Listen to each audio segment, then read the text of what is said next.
Итак, вы либо подписчик, либо зашли сюда посмотреть на сие чудо производства инженеров Советского Союза, то есть Нива. Сегодня я вам расскажу и покажу, собственно, от самого начала покупки, какая она была, что я делал. И, собственно, что из этого вышло. Некоторые из вас, особенно подписчики, могли видеть, когда я только ее купил, я снимал ролик, показывал. Машина была в якобы хорошем состоянии, как мне говорил продавец Перекуп. Расскажу вам, сколько все стоило примерно, я уже не помню, честно. Ну и в общем расскажу мнение свое личное об этом автомобиле. Все, что будет сказано дальше, это лишь мое личное мнение. У вас оно может быть свое. Итак, момент покупки. Что произошло? Я искал себе автомобиль с полным приводом, недорогой, чтобы было не жалко, чтобы по тематике своего канала доезжать всякие заброшенные деревни и снимать контент для моих замечательных подписчиков. Хотел купить тысяч за 50 гнилую напрочь, чтобы ее было вообще не жалко, если она где-нибудь там развалилась, и бог с ней. Да, но нет, послушал совета. Якобы, добавь ты еще 50 и возьми нормальную, чтобы ее не надо было не варить и ничего с ней делать. Окей, послушал, взял, провалялся, проварил 2 года. Это видео будет полезно для тех, кто хочет себе Ниву купить, никогда с ней не сталкивался, не знает, что это такое. Можете посмотреть просто так. Просто так. Я, конечно же, скажу свое мнение, как обычного человека, который юзает машины. У меня есть иномарка, это не единственная моя машина, поэтому я могу объективно судить о качестве деталей, которые производят сейчас, о качестве работы инженеров, которые проектировали данное чудо советского автопрома. Ну так вот, все, что продается на рынке до 200 тысяч, я имею в виду за карбюраторную Ниву. За карбюраторную. Инжектор я не беру в расчет. У меня карбюраторная Нива. 94-й год, на секундочку. С одним владельцем, дедушкой. Всю жизнь у него был всего один владелец. Да, так вот мне попалась такая вот чудесная машина, как все думают. Ну типа один владелец же, да. Чудесная машина должна быть. 170 тысяч пробега и все дела. Как бы не так. У нее было штуки 3 перекупов, которые ее перепродавали. И вот я ее купил у Перекупа. Поверьте мне, все подмазано было, якобы подварено. И да, там было видно это, да, да. Но оно не так было, совершенно не так, потому что все, что там было якобы наварено, было прикручено на саморезы просто для виду. Кусок пола нового был прикручен, который уже сам по себе сгнил, его просто покрасили. И впаривали. Вот так я купил данный автомобиль за 100 тысяч рублей. В нем было убито все. Все. Вот представьте себе, из чего состоит машина. Вот в голове себе разберите ее на мелкие части. И все это нужно было менять. Все началось с того, что я заменил полностью комплектом задней реактивной тяги. Потому что старые, видимо, вообще никогда не менялись, они просто настолько сгнили, что отвалились. Да, я просто ехал, и она просто отвалилась, у меня колесо заднее начало болтаться. Да, вот именно так и было. Я заменил, купил от Нивы Урбан, прошу на внимание, минуточку. Урбан. Слышите, как звучит? Урбан, блин, аж страшно становится, правда? Ну, вселяет такую уверенность. 2000 километров они все полетели. Все сайлентблоки вылетели с этих реактивных тяг. Нива Урбан, да, здравствуйте, рад познакомиться. Если хотите, покупайте себе обычные тяги, никакие не усиленные. Я купил усиленные на Ниву Урбан, блин. И будет вам счастье. В итоге я заменил эти нафиг. Половину старых поставил, потому что они еще нормальные были, не совсем сгнившие, и половина новых, других уже, не Урбан, обычных, полностью вся подвеска. Я ее менял, все сайлентблоки, все эти тормозные суппорта, Диски только не менял, они вроде бы нормальные. Трубки все тормозные. Стоило снять колесо, как все эти трубки потекли. Итак, поставил новый суппорт. Этот новый суппорт через 2000 начал клинить. Подумайте миллион раз, прежде чем покупать. У нас запчасти делать не умеют. Да и никогда не умели. Новый суппорт, который стоит там приличных денег для Нивы, это просто начал клинить. Он до сих пор клинит, я его с ним ничего не делал. Я плюнул на это. 3 колеса тормозит, да ладно. Сварка. Сварка. Вот эти вот места лонжеронов. Те самые места лонжеронов. Вот они. Видите, все сварено, да? Так вот. С обеих сторон. Только вчера закончил варить.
Только покрашена.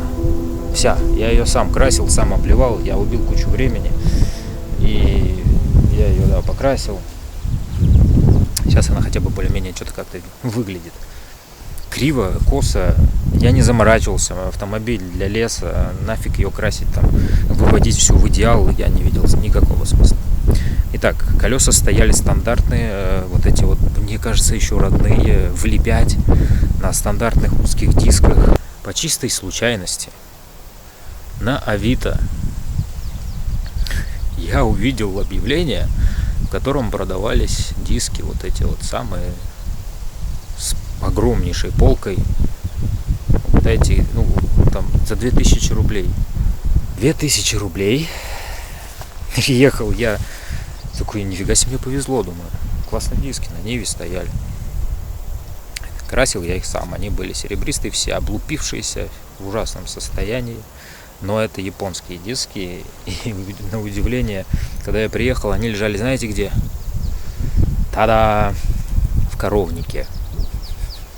Да, именно в коровнике они валялись. Женщина какая-то их мне продала за 2000 рублей. Я их почистил, покрасил, убил на это время, поставил 2 резины, еще вот зимний Хэнкок наперед, что было. Получилось то, что получилось. Окей. База стала шире, машина стала устойчивее, ездить на ней намного комфортнее. Вдруг, если вы думаете ставить себе такие колеса или нет, широкие, да, ставить нужно. Арки не трет. Если, конечно, вот как у меня они стоят размером, нормально, всего хватает. Ездить намного комфортнее. Машина более устойчивая. Сидушку я сюда, как видите, поставил от Volkswagen, переделал крепление, вернее переходы изготовил сам. Ничего тут не переваривал, штатные крепления сидушки не менял.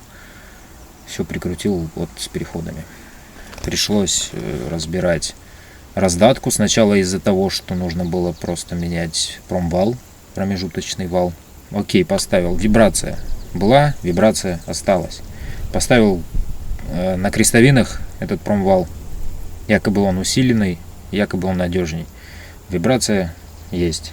Беда. Не знаю, что с этим делать. Пофиг. Потом.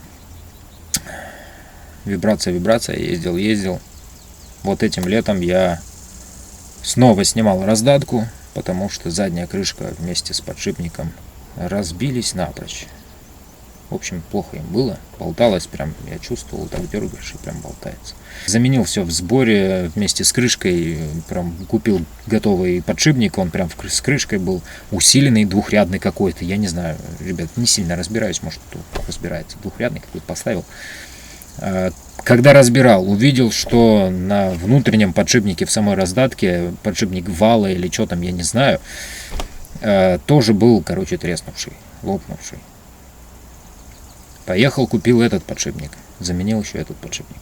Все это дело собрал, поставил замечательно. Крестовины на карданах поменял.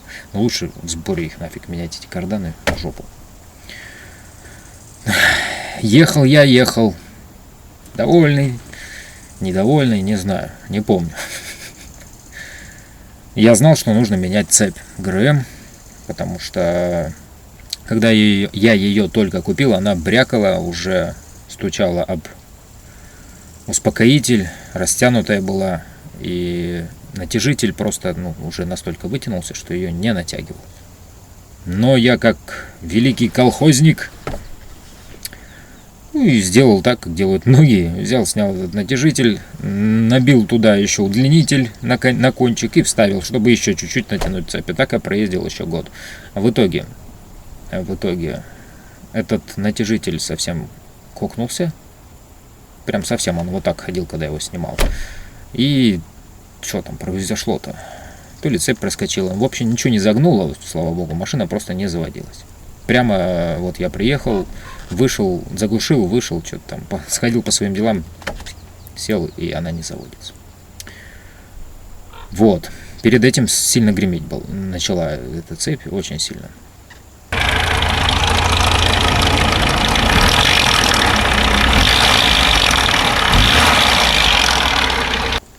Поменял цепь полностью, комплектом, со звездами, все. В комплекте заменил. Так вот, у меня есть список того, чего я тут поменял. Итак, я его вам сейчас озвучу. Вентилятор печки, как только я ее купил, он просто тупо клинил и не работал. Покупал я ее зимой, было очень плохо, я сразу заменил вентилятор печки. Лобовое, новое. Потому что снова, когда я ее только купил, стояло, не поверите, родное желтое. Да, я не знаю, как так, желтое. Раньше в Советском Союзе, видимо, ставили желтое. Ну, как в Советском, это уже не был Советский Союз, уже развалился, но 94 год. Желтое было. Я не проходил техосмотр, а сейчас, чтобы поставить машину на учет, нужно пройти техосмотр. Я поменял лобовое, поставил новое, 5000 рублей. Я считать не буду, я вам в общем потом скажу, сколько мне все это вышло. Генератор новый. Масло в двигателе и мостах, понятно. Перебрал карбюратор, да, карбюратор полностью перебирал, все менял. Палки дворников под замену, все. Вот я говорю, это такая убитая тачка была. Сварка днища лонжеронов, все это сварил. Суппорта перебрал, заменил главный тормозной цилиндр. Свечи заменил, усиленные тяги комплект.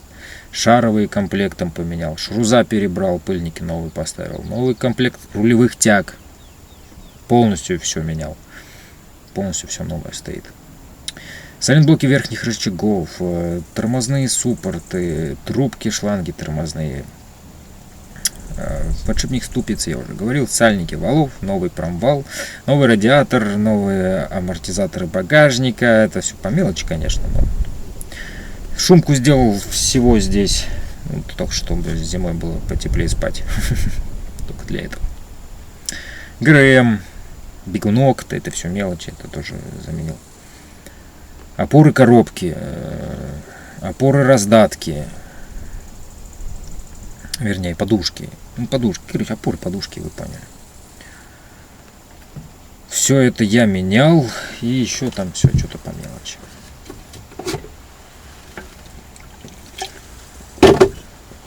Плюс покрасил.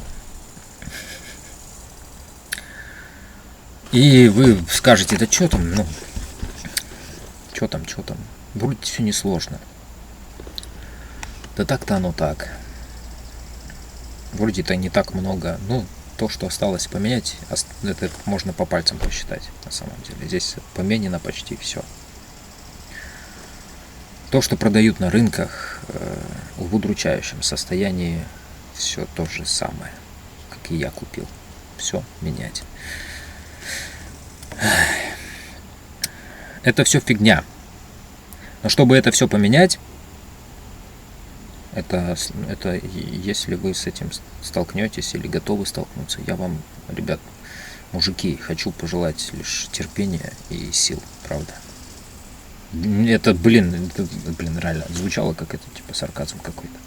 Нет, не сарказм, это я вам не завидую. Я это все прошел, и это ужасно. Это Нива. Ни хрена здесь не откручивается, нифига здесь не подходит. Вон я, когда покрасил сейчас, купил новые трубы, которые держат бампер задний.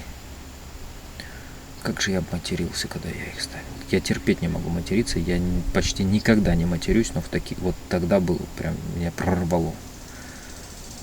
Ну как можно полдня всовывать бампер в кузов?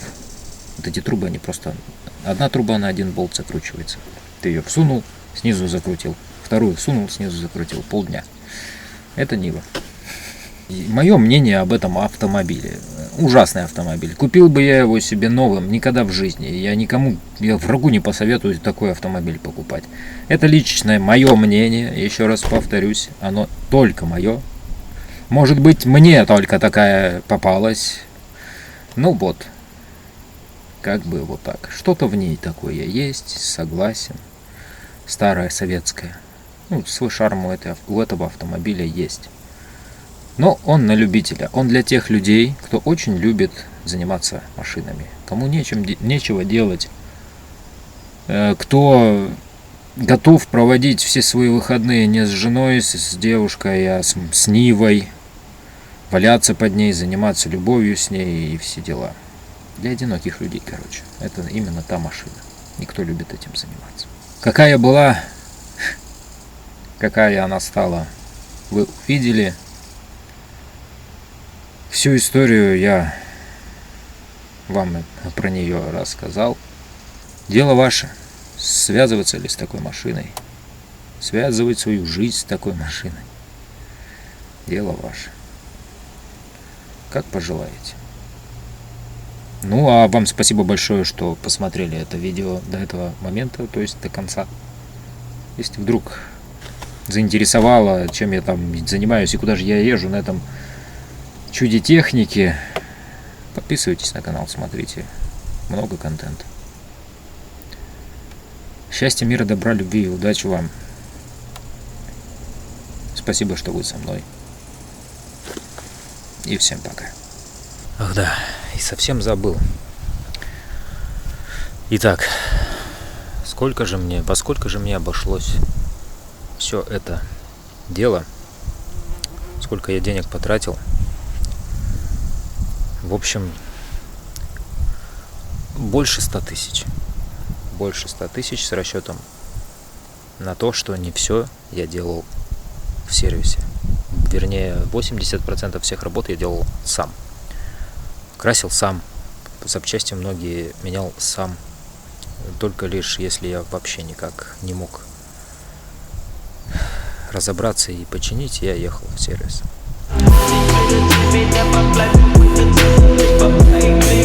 Give me mine.